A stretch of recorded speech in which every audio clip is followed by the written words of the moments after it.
Përshëndetje të nderuar miq, do të flasim për procesin zgjedhor, rezultatet, projeksionet dhe pritshmëritë me publicistin Zotëri Islami. Zoti Islami, përshëndetje dhe faleminderit. Faleminderit për ftesën. Faleminderit ju. Zoti Islami, nesër do gdhihet kryeministër edhe një herë Rama apo do kemi një rikthim të zotit Berisha?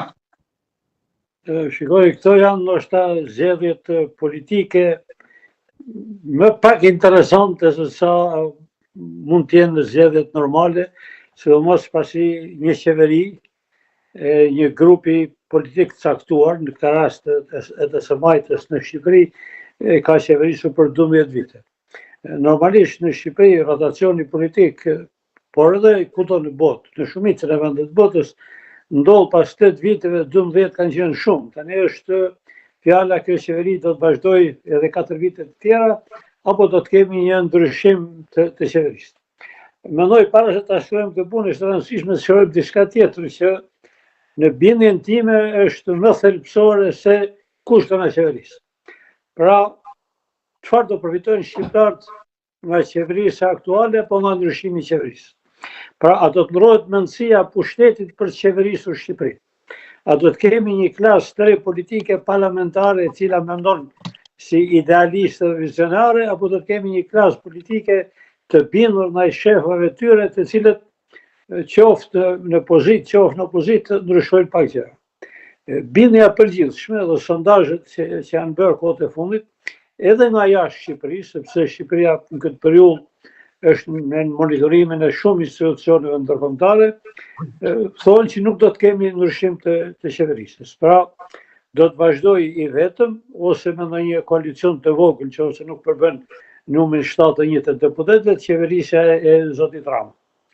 Edhe mërëm ndojë sondazhet, mërëm ndojë një sondazh shumë interesant të drejtuar nga zoti Baba Rama në Report TV. Përgjithsisht nuk i njeh emisionet politike në Shqipëri, shumë rrallë njeki, por si thosh përparësia ose drejtimi i lëvizjes politike, siç duket, nuk do ndryshojë në Shqipëri. Pra, do të kemi prapë një qeverisje të së majtës dhe një opozitë. Problemi është që pra do ketë në bindjen e të gjithëve, edhe në bindjen e opozitës. Unë kam mjaft miq në opozitë me të cilët kam folur. Pra, do të jetë vazhdimi i një qeverisje. Se sa do të jetë e dobishme, kjo mbetet ta shohim, por është shumë e çuditshme. Në Shqipëri ndoshta ndodh për herë të parë në vendet ballkanike, një qeveri e lodhur nga korrupsioni, e lodhur nga ato që kanë ndodhur me eksponent të rëndësishëm të saj, sepse çështja e korrupsionit nuk është çështje matematike, nuk është çështje aritmetike. Sa përqind e qeverisë ka hyrë në burg apo sa, sepse shpesh herë dëgjoj opozitën që thotë keni gjysmën e qeverisë në burg, dhe kryetarin e qeverisë që thotë janë vetëm disa kokra. Është perceptimi, është më rëndësishëm se sa kokrat që janë të arrestuar apo në hetim apo që do hetohen të ardhmen. Nuk do të flas për çështën e drejtësisë, kjo është një problem i madh që mund të flasim një herë tjetër, por ajo që është primare tani, që shihet me shumë interes është a do ketë ndryshim në mentalitetin e qeverisjes apo do të vazhdoj e njëjta rrugë. A do të ketë ndryshim në mentalitetin e opozitës apo do të kemi tjetër opozitë agresive, të shturur dhe shumë, si thosh, të parinovueshme. Pikërisht e kjo për ta vazhduar, si mendoni që do jetë opozita? Do kemi një dorëheqje të Berishës, më pas një garim të tij, një rikthim të grupit të Gazmend Bardhit? Do kemi të tjera fraksione brenda opozitës? Shikoni, të jemi real, unë kam thënë në disa shkrime, e kam edhe bindje. Grupi që do gëzohet më shumë për humbjen e Berishës është pikërisht grupi i Gazmend Bardhit dhe njerëzve të tij. Ato kanë shkuar tek Berisha, jo se e duan Berisha, jo se kanë të njëjtën mendësi si Berisha, ata kanë shkuar sepse tani për tani streha më e sigurt politike e tyre është streha që ka ngritur zoti Berisha. Shikoni ç'ndodh, po të kishin ndaj në strehën e Lulzim Bashës, do ishin pa përfillshëm. Nëse këtu janë dikush. Unë jam i bindur se shumë prej tyre edhe po para 10 vite, po të kishte ftuar Edi Rama. Te kjo, pra ju mendoni që grupi i Bardhit do reaktivizohet? Do reaktivizohet, është sigurt që do reaktivizohet. Shikoni, Këto njerëz, grupi Bardhi, grupi që ku futet Gjek Marge, etj, që në fund u bashkuan me Berishën, këta kanë qenë dakord që në fillim për përjashtimin e Berishës nga grupi parlamentar. Madje ka dhe deklarata publike që nuk do bashkohen. Kanë deklarata të turpshme, biles, që nuk janë të daja jo për një politikan, nuk janë të daja për një qytetar.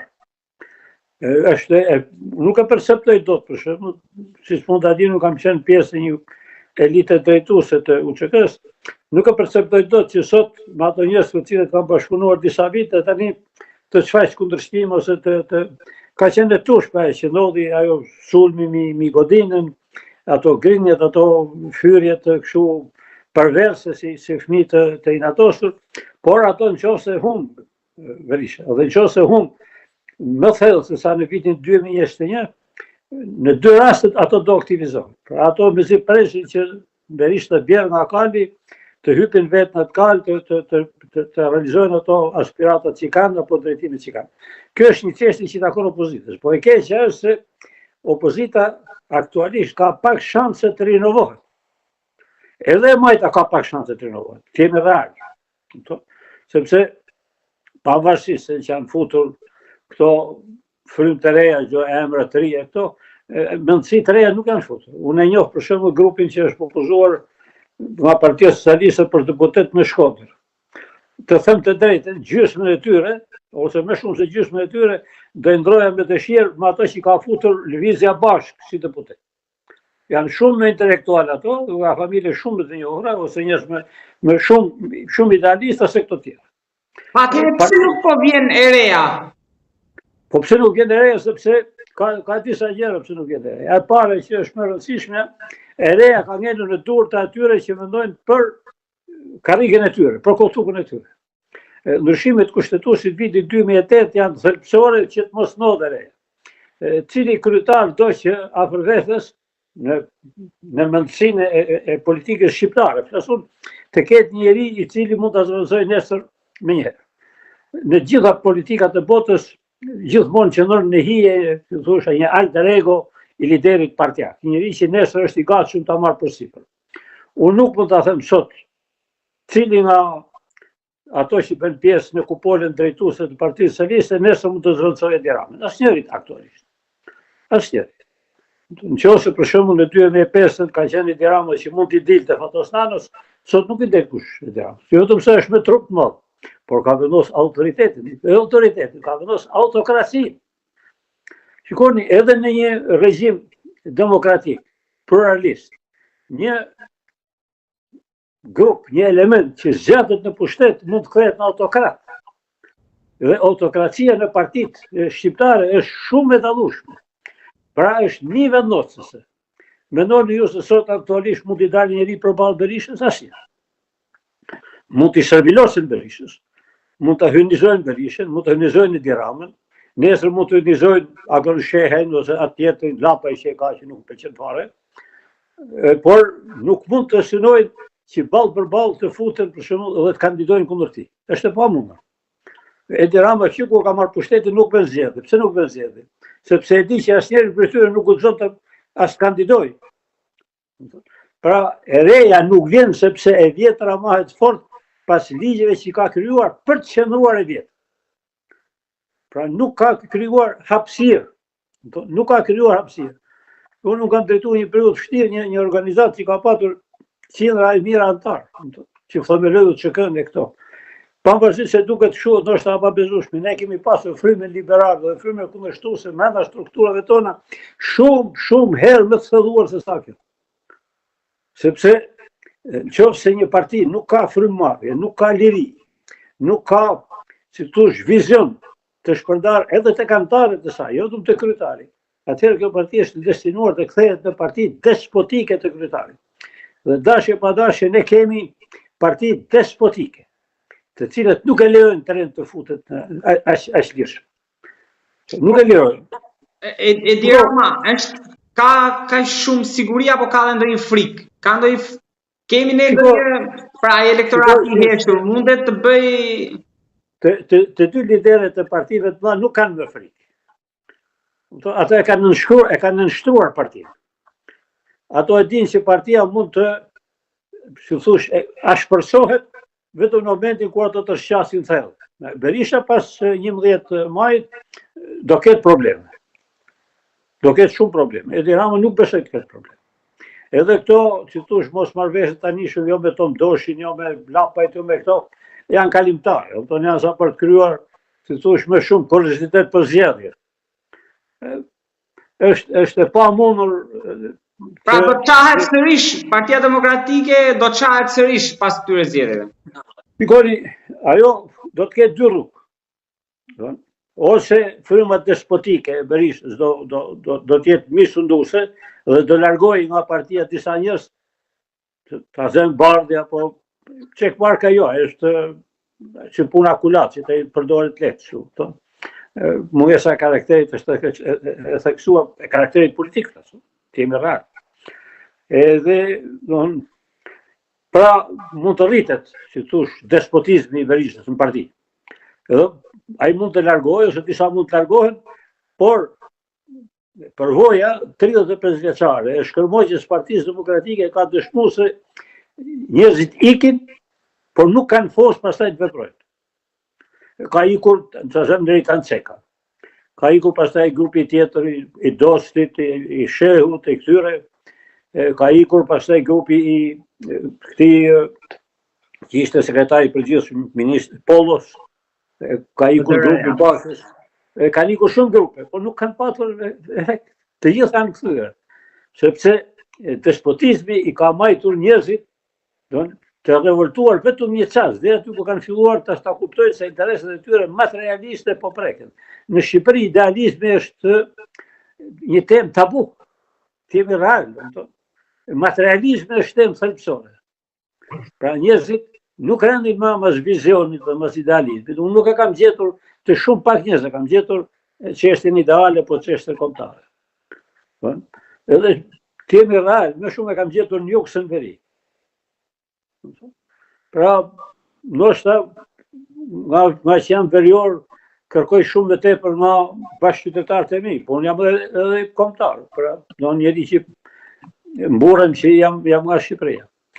Rinovimi i partive ka qenë shumë i vështirë pas zgjedhjeve. Partia fituese nuk do rinovohet, ka temi real, opozita mund të fillojë të bëjë cifla, po godina do të ngelet, deri në atë moment që Berisha mund të bëjë zgjedhjen e tij dhe ta kalojë partinë tek një njeri i besuar që mund të jetë i familjes së tij, e bija, vajza, ose dikush që mbetet vazhdimisht në kontrollin e familjes. Dhe kjo është një familje e pasur që e di rënja nga kali mund të shkaktojë edhe humbje të pasurisë. Edhe një pyetje të fundit kam për rolin e Shtetet Bashkuara të Amerikës në këto zgjedhje. Kemi parë në atë vitën që erdhi në Tiranë, duket sikur e fuqilloi Berisha atë dhe jo ai Berishën, por edhe kontratën e lobimit, $6 milion. Çfarë do sjell kjo nga data 12 dhe në vazhdim, se duket se është bërë për mas 12-s? Shikoni që është, ka Amerika në këtë zgjedhje nuk është e pranishme, si shtet, si institucione. Përfaqësues politik ose përfaqësues lobist të saj janë pranishëm. Ato paguhen. Pra asnjëri prej tyre nuk ka në vullnetin që do bën fjalët e mëdha këto tjera ashtu. Lacivita ishte nga ato që mund të përcaktohen në diçka latine finita la komedia. Pra komedia mbaroi. Ai nuk la shenjë. Pra sepse nuk ishte hapur për të la shenjë, ishte hapur për të pasur një profit. Kjo pagesa 6 milion e lobimut ka dy anë që janë të errëta. Pra ana e parë është nga do dalin parat. Dhe e dyta përse bëhet kjo. Kjo nga dalin parat është një çështje që i takon Shtetet Bashkuara, në Shqipëri nuk do zgjidhet kurrë. Është një çështje mallore që i ka në thelbin e saj Berishën, nuk është zgjidhur asnjëherë. Ka shumë shkaqe që nuk do e themi, nuk do analizojmë sot, sepse nuk është vendi, po flasim për zgjedhje. Pa as Gardeci, as 97, as grushti i shtetit 98, as vrasjet e 1 janarit, as humnerat financiare që janë kryu, as koncesionet të mëdha, asnjëra prej tyre nuk është zbardhur dhe nuk do të zbardhet. Temi real. Temi real nuk do të zbardhet. Edhe kjo që kompleksi partizani nuk do të zbardhet. Do vazhdoj kështu, mund të ketë gjëra qesharake, ashtu siç po ndodh, por nuk do të ketë. Në qoftë se për shembull me 6 milion dollar, një grup lobus pranë qeverisë aktuale, pranë presidentës aktuale të Shtetit Bashkuar, arrin që të heqë nën gratën e zotit Berisha, atëherë përfundimisht shemit mit i Amerikës. Berisha mund të fitoj, Amerika do të humbë. Sepse 6 milion dollar të Berishës nuk janë asgjë për atyre që mund të afrojë Tromdoshi apo ish kryetari i bashkisë së Durrësit apo shifja e Elbasanit, që janë shumë më të pasur se Berisha dhe i kanë lek deri diku më të pasur asaj. Se në fundit kanë punuar diçka. Pra kanë një letër justifikuese, pavarësisht çfarë mund të jetë në letër, gjë që nuk e di askush. Dhe së dyti, që është thelbësore pse bëhet kjo. Sepse, sipas bindjes sime, Berisha kërkon që familjen ta lërë të pastër. Pra që familja ati të mos ketë një njohë të tillë nën gratë, dhe në mënyrë që transferimi i pushtetit në brenda opozitës të jetë normal, gradual. Shikoni, unë kam shumë njerëz të pranishëm, kam qenë në Vlorë një takim para 12 viteve, kur zgjodhi Lulzim Basha kryetar dhe aty po diskutonin njerëz të Partisë Demokratike. Thashë kam shumë miq në Partinë Demokratike. Dikush më ta quajë normale, po ne jemi shqiptarë dhe kemi shumë gjëra të përbashkëta. Dhe kur ato po diskutonin me zjarr, më thanë, na e thuaj një mendim. I thashë mbi Lulzim Basha nuk do bëne ai. Nuk do bëne ai, se nuk ka karakter luftari. Njeriu duhet të ketë karakter luftari, duhet të ketë vërtet. Ai ka gjetur të gas në çdo çka. Nëse doni të bëni diçka, bëni argitën kryetare.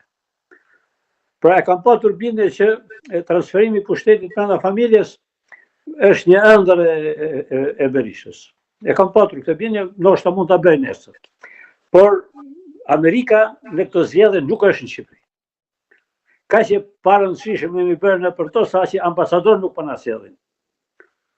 Pra, as për këtë ngjarje të madhe siç është kështu, dikur vinin grupe kongresmenësh, grupe senatorë, shikonin zgjedhjet, bënin deklarata, tani njerëz individual të cilët sipas lidhjeve vetjake bëjnë deklarata që mund të ndihmojnë deri krah po krah tjetër.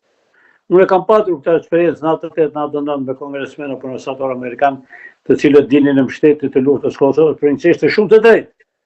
Por nëse do kishin kontaktet e Bruno Selimajt, e Kërëmbardhës, e Kokolarit, e këtyre, edhe ato, gjithmonë është dikush që e çon këtu fjalën apo e nxit për të bërë diçka.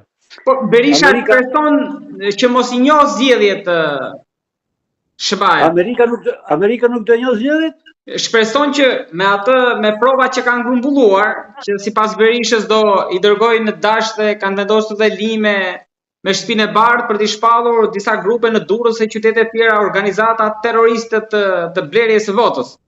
Shikoj, ai edhe mund të ndodhë që në një organizatë edhe shpaku në këmbë, edhe shpaku ka intereset e veta. Tani po kthehet shumë me një vështrim politik edhe shpaku. Për fat keq që shpaku krua për të çuar drejtësia mbi të vërtetën. Por presionet e ndryshme po e zbehin rolin e saj, por e kam fjalën këtu që tieni për diçka të bindur. Amerika, edhe nëse do vëhet diçka skandaloze, deri tani nuk ka asgjë skandaloze në Shqipëri. Aty ku punojnë i vëzhgojnë zgjedhjen në Shqipëri dhe nuk ka deri tani asgjë këtu, gjëra sporadike, si sa jo kryetaria e grupit që lidhen me karakterin e shqiptarit. Gjëra të zakonshme, jo grinja, jo ndalje maqinash, budallëqe të tilla për të kryer incidente për të thënë që zgjedhjet nuk qëndrojnë këtu. Kushdo që fitojnë në Shqipëri, qoftë grupi i drejtuar nga Edi Rama, qoftë grupi i drejtuar nga Sali Berisha, bota do njoh zgjedhjet. Ne nuk jemi Rumani, ku ndikimi rus është i fuqishëm. Është vërtet se ndikimi serb disa segmente ose grek disa segmente politike shqiptare është i njëshëm, por nuk është vendosës më. Nuk kemi në vitin 91-92 ku ne shikonin çfarë do thotë Greqia, kush do fitojë Greqia, ose kur vinin parat e Serbisë këtu pa hesab. Shqipëria tani ka një rol tjetër ndërkombëtar. Sikur Edi Rama ta bënte politikën e brendshme, si bën politikën e jashtme, unë do hiqja kapelën. Pra në arenën ndërkombëtare Shqipëria nuk është më shteti rrumpall. Duhet ta pranojmë këtë fakt. E ka bërë me qëllim është merit e tij vetjak apo merit e strukturave gjeopolitike, ngjarjeve gjeopolitike që ndodhin në Shqipëri, që ndodhin në Ballkan, që ndodhin në Europë, kjo është tjetër gjë. Por të jeni të bindur, Shtetet e Bashkuara, Europa, të gjithë do njohin zgjedhjet. Do njohin kështu pa asnjë diskutim. Biles ka mundësi që përshëndetje apo të vijë nga presidenti Trump. Po i mbyllim me këtë. Zoti Islami, unë të falenderoj shumë për bisedën. Faleminderit për ftesën, ndjes që u vonuam, por Faleminderit shumë. ja që ndodhin. Ju mirëkuptoj dhe ju uroj më të mirat. Ju falenderoj shumë. Faleminderit.